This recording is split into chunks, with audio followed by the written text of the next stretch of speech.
This is Earl Nightingale. The purpose of this recording is to tell you about and try to condense one of the most amazing books ever written, Think and Grow Rich by Napoleon Hill. Without question, this single book has had a greater influence on the lives, accomplishments, and fortunes of more individuals than any other work of its kind. All over the free world, there are literally thousands of successful men in all lines of work who are where they are today because they once picked up and bought a copy of Think and Grow Rich, and they'll be quick to tell you so. I first discovered this remarkable book in the fall of 1949. It was of enormous help to me. It helped me decide once and for all how I was to accomplish my goal. It unified my thinking and gave me a straight, clear road to the point I had decided to reach. One of my closest friends found the book several years ago and stayed home for 3 days reading and digesting its material, and he then went on to reach the top in his industry. I've sat in richly paneled, carpeted executive offices and listened to world-famous business leaders, some of them old enough to be my father, tell me that everything worked out fine after they had read Think and Grow Rich. Now, what's the secret of this amazing book? Why has this book, out of all the thousands of self-help books, remained the one towering giant? I think to understand this, you have to know Napoleon Hill as I do. He certainly was not the first man to be appalled at the poverty and seemingly endless struggle and lack of direction he saw about him as a boy and as a young man, nor was he the first to write on the subject. But he possessed two unique, highly developed abilities seldom found in one man. The first was in the manner in which he approached his subject.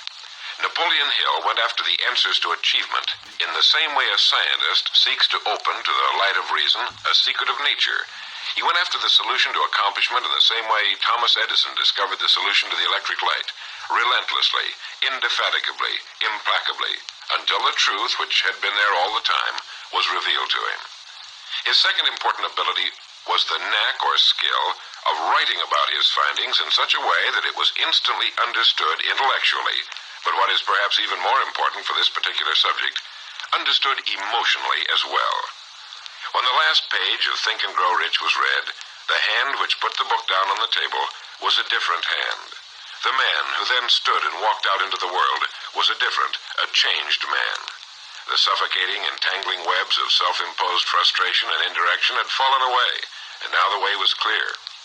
The man was now the possessor of the unique, unseen talent for turning dreams into reality, thoughts into things. So-called fate or the idle effects of exterior circumstances were no longer in command. He who had been a passenger was now, suddenly, the captain. To begin, we have to understand the simple truth, the principle or philosophy which lies as the supporting structure of this work. Unless whatever it is you build is based on truth, you will end with the entire structure fallen and scattered about you like the armor of Homer's ancient warriors. It simply cannot stand. It cannot withstand the test of time. The reason Think and Grow Rich has withstood the test of time is because it rests on the broad, clean foundation upon which may also be found every accomplishment of man, the clear, unchallengeable fact that everything begins with an idea. A philosophy based on the fact that riches of every kind begin with the state of mind, that one may start with nothing but thoughts, ideas, and organized plans. Thoughts are things, incredibly powerful things, when mixed with definiteness of purpose, persistence, and a burning desire for their translation into material objects or riches being whatever it is you happen to want. Wise men have been saying this for centuries, and just recently Charles A. Cerami wrote, "The truth is that the human mind is as real an organism as any muscle in the body, but far greater in potential power, and like muscle fiber, it can be strengthened to lead on to unimagined conquests." So this, then, is the truth on which Think and Grow Rich is based. If you know what you want, and if you want it strongly enough to muster the kind of persistence that simply cannot be stopped, you will most certainly achieve it. By controlling your mind, you can control your destiny here on Earth. With this as our foundation, let's talk about Napoleon Hill's famous 13 proven steps to riches as found in his book Think and Grow Rich, remembering, of course, that riches are whatever it is you happen to want. And right here, let me make two important points. The first is that whenever you listen to this record, have a notebook handy and make notes as we go along. The second is that This record was produced for your own personal use, to go with you on your own exciting journey. To play this record for a group will prove to be of only temporary help. Make sure you have your own personal copy to play again and again, particularly at those times when you may feel yourself getting off the track. And now, Napoleon Hill's famous 13 principles. You will notice that we have separated each principle by banding them on the record. In this way, you're given quick access to any particular principle to which you may wish to return for reference. The first principle, desire. Here is the starting point for all achievement, the first step toward riches. But it's right here that we so often run into a stumbling block. A person will say, I know what I desire, but can I get it? We'll get into this business of doubt later, but once and for all, let's clear up this point. This point of whether or not you can accomplish that which you desire with all your heart. I think it was best expressed by Emerson, who wrote, "There is nothing capricious in nature, and the implanting of a desire indicates that its gratification is in the constitution of the creature that feels it." In other words, you would not have the desire unless you were capable of its achievement. Each of us has a built-in governor, and our desires are modified by our abilities and leanings. Whatever it is that you desire with all your heart, understand once and for all that it can and should be yours. In Think and Grow Rich, Napoleon Hill cites example after example of why your burning desire is nothing more than an accurate picture of what you will one day become. So right here, firmly establish in your mind that which you desire more than anything else. For, as Helvetius put it, by annihilating the desires, you annihilate the mind. Every man without passions has within him no principle of action, nor motive to act. A good way to determine whether or not you really have a burning desire is to examine the way you go after it. If you go after that which you think you desire tentatively, timidly, in an attempt to play it safe, you don't have a burning desire at all. You can't get to second base if you keep one foot on first. But if you're willing to burn your bridges behind you and say once and for all, this is it, this is what I will do, and I will never retreat, I'll never go back, then you have the sort of desire that can only end in success. It takes that kind of resolve to be able to keep picking yourself up after the falls you're bound to take. The only people who don't make mistakes are those who never try anything. The timid feeders in the lagoon who never venture into the broad, deep sea beyond. While these principles will work for anything you may want, a more harmonious home life, a more successful career, for our example, let's say your desire happens to be more money, to better care for your family and provide for your future years, to get your share of the prosperity that lies ahead. Napoleon Hill gives us 6 definite, practical steps to follow. 1. Fix in your mind the exact amount of money you desire. It is not sufficient merely to say, I want plenty of money. Be definite as to the amount. There's a psychological reason for definiteness, which will be described in a subsequent principle. Number 2. Determine exactly what you intend to give in return for the money you desire. There's no such reality as something for nothing. 3. Establish a definite date when you intend to possess the money you desire. And 4. Create a definite plan for carrying out your desire and begin at once, whether you're ready or not, to put this plan into action. 5. Write out a clear, concise statement of the amount of money you intend to acquire, name the time limit for its acquisition, state what you intend to give in return for the money, and describe clearly the plan through which you intend to accumulate it. 6. Read your written statement aloud twice daily, once just before retiring at night, and once after arising in the morning. As you read, see and feel and believe yourself already in possession of the money, or whatever your goal happens to be. It's important that you follow these instructions to the letter.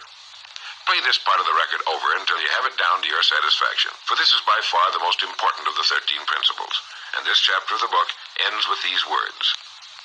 Through some strange and powerful principle of mental chemistry, which she has never divulged, nature wraps up in the impulse of strong desire that something which recognizes no such word as impossible and accepts no such reality as failure. The second principle is faith. You never would have even thought of your main desire unless faith were tugging at your mind. And if you find it difficult at times to have faith in yourself, you can be certain that you can have faith in these principles. Napoleon Hill writes, "Faith is a state of mind which may be induced or created by affirmation or repeated instructions to the subconscious mind through the principle of conscious autosuggestion." Conscious autosuggestion simply means a suggestion by yourself to yourself, just as an autobiography is a biography written by the person it's about. By getting a mental image of yourself already having accomplished your main desire over and over again, you will muster the faith you need. Faith is vital to accomplishment. The Emperor Napoleon once said, "All the scholastic scaffolding falls as a ruined edifice before one single word, faith." Pascal said, "Faith affirms many things respecting which the senses are silent, but nothing which they deny. It is superior to their testimony, but never opposed to it." Goethe said, "Epochs of faith are epochs of fruitfulness, but epochs of unbelief, however glittering, are barren of all permanent good." And as Schlegel put it, "In actual life, every great enterprise begins with and takes its first forward step in faith." Have faith that you can accomplish that which you seek, for you would never have decided upon it unless it was meant for you to accomplish. In his chapter on faith, Napoleon Hill gives us a self-confidence formula. First, I know that I have the ability to achieve the object of my definite purpose in life, therefore I demand of myself persistent, continuous action toward its attainment, and I here and now promise to render such action. Second, I realize the dominant thoughts of my mind will eventually reproduce themselves in outward physical action and gradually transform themselves into physical reality. Therefore, I will concentrate my thoughts for 30 minutes daily upon the task of thinking of the person I intend to become, thereby creating in my mind a clear mental picture of that person. Third, I know through the principle of autosuggestion, any desire that I persistently hold in my mind will eventually seek expression through some practical means of attaining the object back of it. Therefore, I will devote 10 minutes daily to demanding of myself the development of self-confidence. Fourth, I have clearly written down a description of my definite chief aim in life, and I will never stop trying until I have developed sufficient self-confidence for its attainment. Fifth, I fully realize that no wealth or position can long endure unless built upon truth and justice. Therefore, I will engage in no transaction which does not benefit all whom it affects. I will succeed by attracting to myself the forces I wish to use and the cooperation of other people. I will induce others to serve me because of my willingness to serve others. I will eliminate hatred, envy, jealousy, selfishness, and cynicism by developing love for all humanity, because I know that a negative attitude toward others can never bring me success. I will cause others to believe in me because I will believe in them and in myself. In rereading Think and Grow Rich so that I could write this condensation for recording, I was forcibly struck all over again by this great chapter on faith, particularly the examples of how some of the world's greatest men have accomplished what appeared to be impossible through faith. The third principle is autosuggestion. Now, we've already touched on this. This chapter of the book tells us how, through repeated suggestion, the subconscious mind can be put to work for us.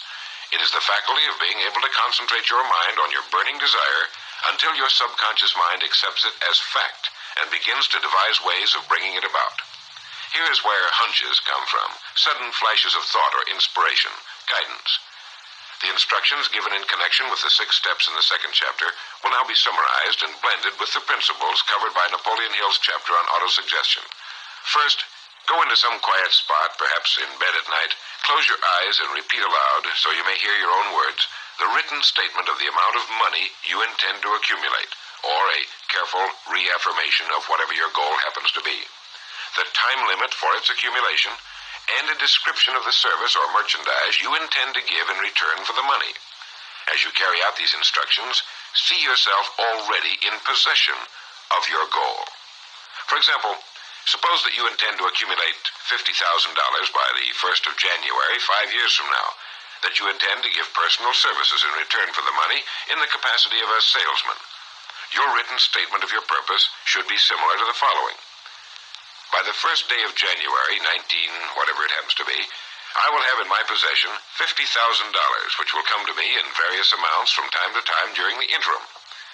In return for this money, I will give the most efficient service of which I am capable, rendering the fullest possible quantity and the best possible quality of service in the capacity of salesman of, and here describe the product or service you intend to sell or whatever it is you do for a living.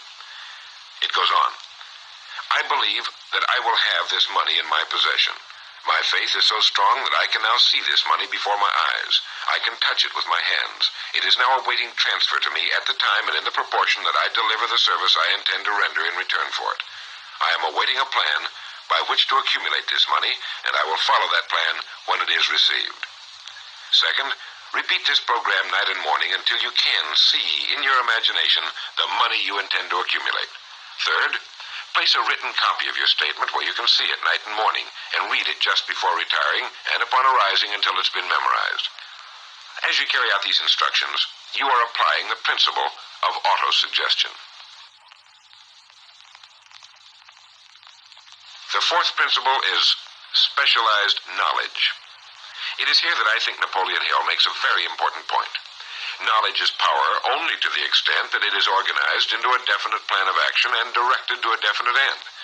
To quote from the book, before you can be sure of your ability to transmute desire into its monetary equivalent, you will require specialized knowledge of the service, merchandise, or profession which you intend to offer in return for fortune. Perhaps you may need much more specialized knowledge than you have the ability or the inclination to acquire. And if this should be true, you may bridge your weakness through the aid of your mastermind group. More on this later, but for now realize that you must learn all you can about your specialty. Set aside a definite time every day for learning more about what it is you do for a living. Take the courses that are offered on your subject and associate with men who know your business well. The fifth principle is imagination. The imagination is literally the workshop wherein are fashioned all plans created by man.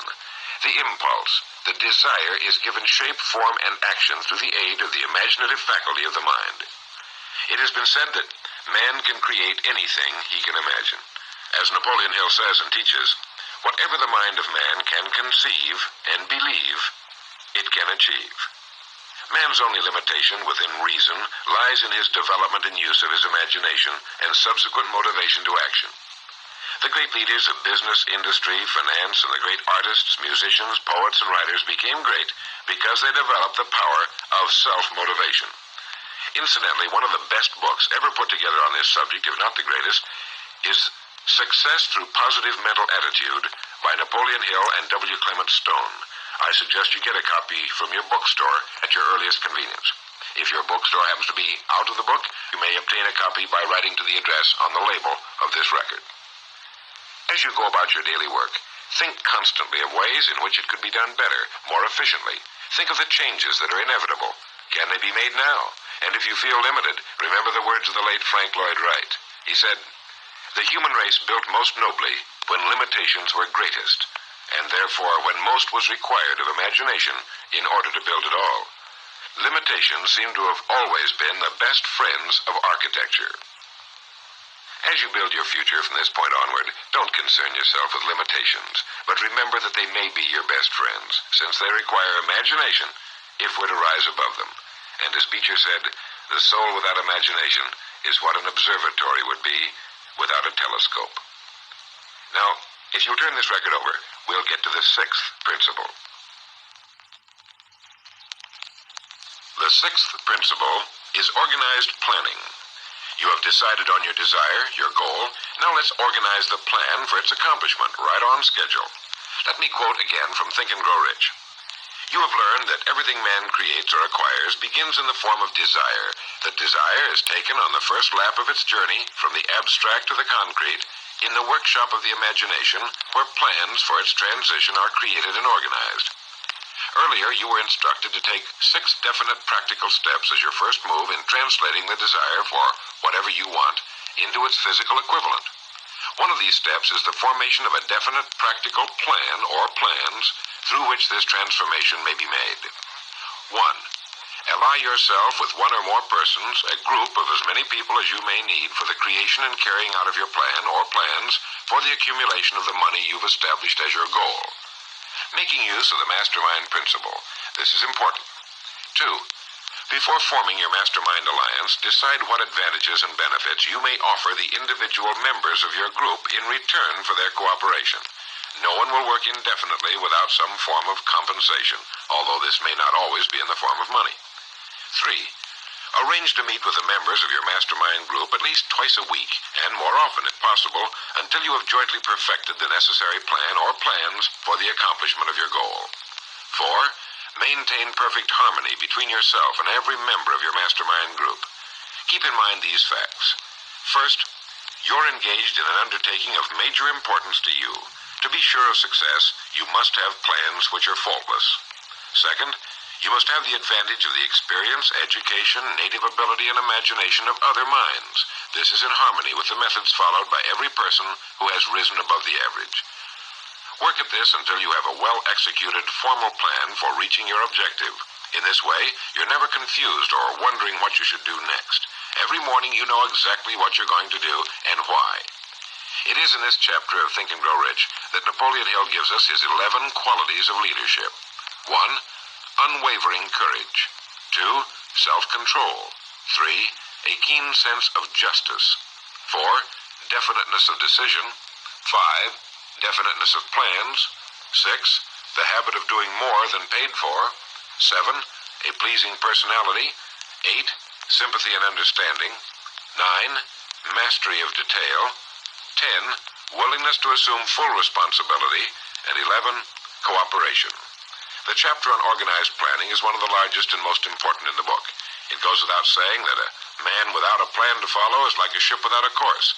No place to go, with disaster a probability. The 7th principle, decision. The mastery of procrastination. To quote, accurate analysis of over 25,000 men and women who had experienced failure disclosed the fact that lack of decision was near the head of the list of the 30 major causes of failure. This is no mere statement of a theory, it is a fact. Procrastination, the opposite of decision, is a common enemy which every man must conquer. Analysis of several hundred people who had accumulated fortunes well beyond the $1 million mark disclosed the fact that every one of them had the habit of reaching decisions promptly and of changing these decisions slowly if and when they were changed. People who fail to accumulate money without exception have the habit of reaching decisions, if at all, very slowly and of changing these decisions quickly and often. A definite objective makes reaching prompt decisions that much easier. Napoleon Hill gives many examples, one of which is the case of Henry Ford. One of Henry Ford's most outstanding qualities was his habit of reaching decisions quickly and definitely and changing them slowly. This quality was so pronounced in the late Mr. Ford that it earned for him the reputation of being obstinate. It was this quality which prompted Mr. Ford to continue to manufacture his famous Model T, the world's ugliest but for the time most practical car, when all of his advisors and many of the purchasers of the car were urging him to change it. Perhaps he delayed too long in making the change, but the other side of the story is that his firmness of decision yielded a huge fortune before the change in model became necessary, and the company is certainly none the worse for it today. When you make up your mind, stay with it. The majority of people who fail to make the grade are generally easily influenced by the opinions of others, easily swayed. They permit the newspapers and the gossiping neighbors to do their thinking for them. Opinions are the cheapest commodities on earth. Keep your own counsel when you begin to put into practice the principles we're describing here. By reaching your own decisions and following them, take no one into your confidence except the members of your mastermind group, and be very careful in your selection of this group, that you choose only those who will be in complete sympathy and harmony with your purpose. Close friends and relatives, while not meaning to do so, often handicap one through opinions and sometimes through ridicule. Thousands of men and women carry inferiority complexes with them all through life because some well-meaning but ignorant person destroyed their confidence through opinions or ridicule. If a decision is worth anything at all, it's worth sticking to until it's been completely worked. The 8th principle, persistence. Napoleon Hill defines persistence as the power of will. Willpower and desire, when properly combined, make an irresistible pair. Persistence to an individual is what carbon is to steel. In uncounted thousands of cases, persistence has stood as the difference between success and failure. It is this quality more than any other that keeps the majority from great accomplishment. They'll try a thing, but as soon as the going gets tough, they fold. Experience with thousands of people has proved that lack of persistence is a weakness common to the majority of men. It is a weakness which may be overcome by effort. If you're to accomplish the desire you've set for yourself, you must form the habit of persistence. Things will get dark. It will seem as though there's no longer any reason to continue. Everything in you will tell you to give up, to quit trying. And it's right here that the men are separated from the boys. It's right here that if you'll go that extra mile and keep going, that the skies will clear, and you'll begin to see the first signs of the abundance that is to be yours because you had the courage to persist. With persistence will come success. Persistence is a state of mind. Therefore, it can be cultivated. Like all states of mind, persistence is based upon definite causes, among them these. 1. Definiteness of purpose, knowing what you want. 2. Desire. 3. Self-reliance. 4. Definiteness of plans. 5. Accurate knowledge, knowing that your plan is sound. 6. Cooperation. Sympathy, understanding, and harmonious cooperation with others tend to develop persistence. 7. Willpower. 8. Habit. Persistence is the direct result of habit. The 9th principle, power of the mastermind. It is in this section that Napoleon Hill describes the importance of forming a group of individuals sympathetic to your desire. They may be individuals with similar plans. A mastermind group can be made up of 2 or more individuals. No 2 minds ever come together without thereby creating a third invisible, intangible force, which may be likened to a third mind. You may have noticed many times that by discussing something with another individual, you suddenly get good ideas as a result of this association. Ideas you would not have gotten without this association. The same thing happens to the other person. A lot of good ideas have been born in individual minds as a result of having met in committee. Associating with your mastermind group is not meant as a means of letting others do your thinking for you. Far from it. It is to stimulate your own thinking through the association with other minds. No one knows everything. The more sympathetic minds you get together, and by sympathetic I mean working for a common purpose, the more related information is going to be available, and great ideas are a combination of related information. So pick the member or members of your mastermind group with care. Make sure they're people you respect and who are hard-working and conscientious. You'll have a lot of fun, and you'll all reach your goals just that much sooner. The 10th principle could be called enthusiasm. That is, the enthusiasm that comes from the channeling of all bodily drives into positive, worthwhile outlets. It is in this chapter that Napoleon Hill describes the importance of the woman, the one and only woman, in the achievement of a worthwhile goal. It seemed quite significant to Mr. Hill that practically every great leader was a man whose achievements were largely inspired by a woman. When things get tough, and you can count on it, they will, you may be deserted by what you thought were friends. But if you've got a good woman, you'll never be alone. She'll be willing to start over again if necessary, and she'll give you the new enthusiasm that comes through her faith in you. Having someone to love is having someone to share your success and accomplishments, to give you the praise that all of us need from time to time. A man can become successful without a wife and family, but all the real joy is taken out of it. Take care of your wife and children as your greatest possessions. The 11th principle has to do with the subconscious mind. The subconscious mind consists of a field of consciousness in which every impulse of thought that reaches the objective mind through any of the 5 senses is classified and recorded, and from which thoughts may be recalled or withdrawn as letters may be taken from a filing cabinet. It receives and files sense impressions or thoughts, regardless of their nature. You may voluntarily plant in your subconscious mind any plan, thought, or purpose which you desire to translate into its physical or monetary equivalent. The subconscious acts first on the dominating desires which have been mixed with emotional feeling, such as faith.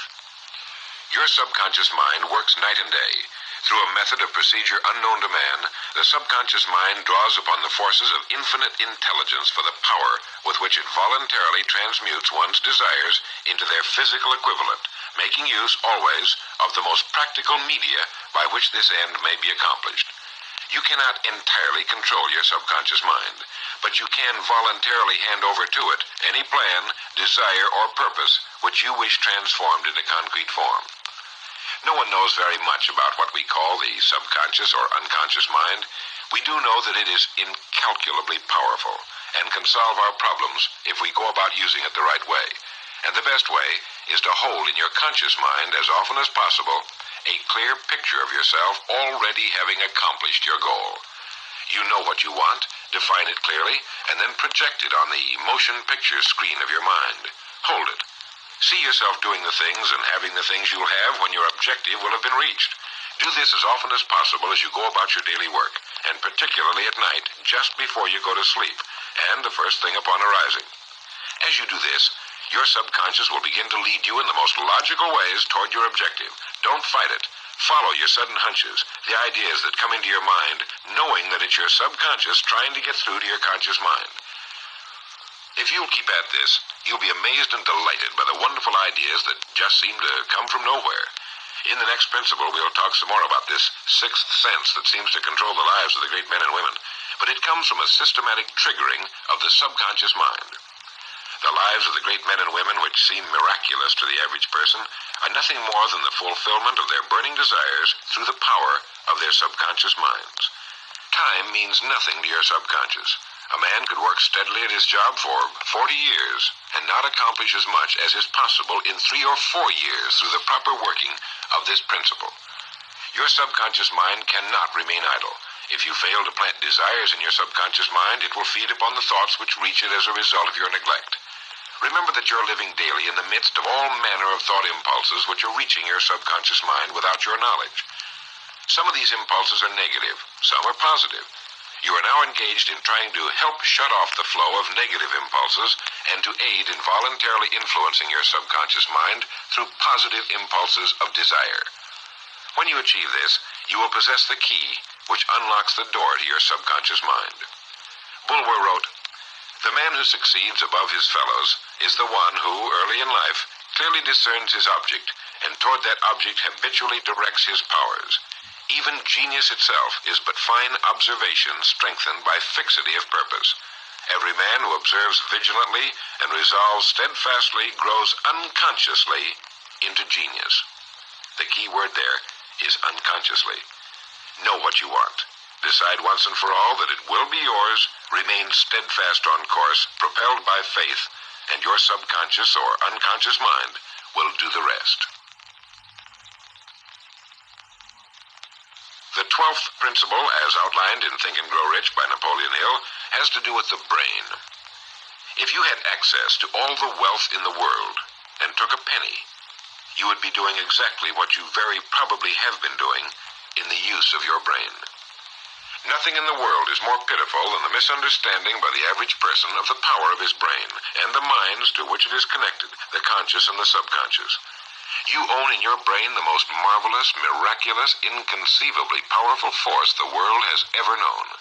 Take, for example, the fact that the number of lines which connect the brain cells with one another equal the figure 1 followed by 15 million ciphers. It has been determined that there are from 10 to 14 billion cells in the average human cerebral cortex.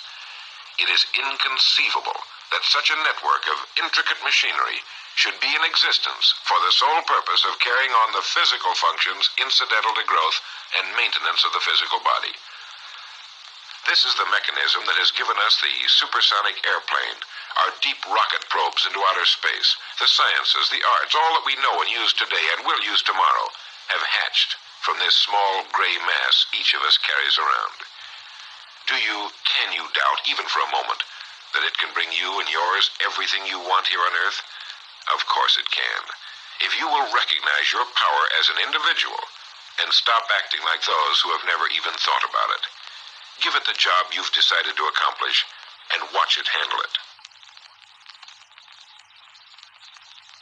The 13th and final principle is called the sixth sense. The sixth sense can be described as the sense through which infinite intelligence may and will communicate voluntarily without any effort from or demands by the individual. This principle is the apex of the philosophy. It can be assimilated, understood, and applied only by first mastering the other 12 principles. The sixth sense is that portion of the subconscious mind which has been referred to as the creative imagination. It has also been referred to as the receiving set, through which ideas, plans, and thoughts flash into the mind. The flashes are sometimes called hunches or inspirations. The sixth sense defies description. It cannot be described to a person who has not mastered the other principles of this philosophy, because such a person has no knowledge and no experience with which the sixth sense may be compared. The sixth sense is not something that one can take off and put on at will. Ability to use this great power comes slowly through application of the other principles we've outlined. Many individuals come into a workable knowledge of the sixth sense even before the age of 40, but more often the knowledge is not available until one is well past 50, and this for the reason that the spiritual forces with which the sixth sense is so closely related do not mature and become usable generally except through years of meditation, self-examination, and serious thought. But begin to develop it now by applying the principles we've talked about here. Remember this: man can create nothing which he does not first conceive in the form of an impulse of thought. Man's thought impulses begin immediately to translate themselves into their physical equivalent, whether those thoughts are voluntary or involuntary.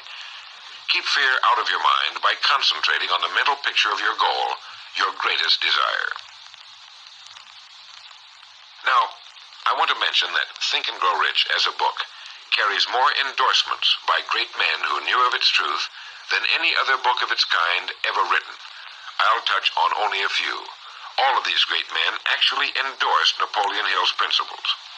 Former President of the United States William Howard Taft, F.W. Woolworth wrote that he had built his great chain of stores by applying many of these principles. Robert Dollar, who built the great Dollar steamship line, wrote, "If I had had this philosophy 50 years ago, I suppose I could have accomplished all that I've done in less than half the time. I sincerely hope the world will discover and reward you." Samuel Gompers wrote that the mastery of these principles is the equivalent of an insurance policy against failure. President Woodrow Wilson, John Wanamaker, the merchant prince, wrote, "I know that your fundamentals are sound because I've been applying them in my business for more than 30 years. George Eastman, the world's largest maker of cameras, Thomas Edison, Luther Burbank, Theodore Roosevelt, E.M. Statler, John D. Rockefeller. I think you know that the endorsements of these great men could not have been bought with all the money in the world. What we have been talking about here can change your life, can bring you anything and everything worthwhile you want in life for yourself and your family. Cut yourself away from the average, from the mediocre, and chart your course on the dream in your heart. These 13 principles will never let you down, as long as you use them. And now, it is with great pleasure that I give you the author himself, Napoleon Hill. Thank you, Earl Nightingale. The message which you who are listening have just heard has brought you within 3 short steps of the supreme secret of success. The same secret which has brought happiness, peace of mind, and financial success to countless thousands of people who have read Think and Grow Rich. The same secret which has made master salesmen out of ordinary order takers. And the same secret which has brought friendship, love, and marriage to men and women who have come under the spell of the 13 principles which Earl Nightingale has just described. You desire the better things of life, or you wouldn't be listening to this record.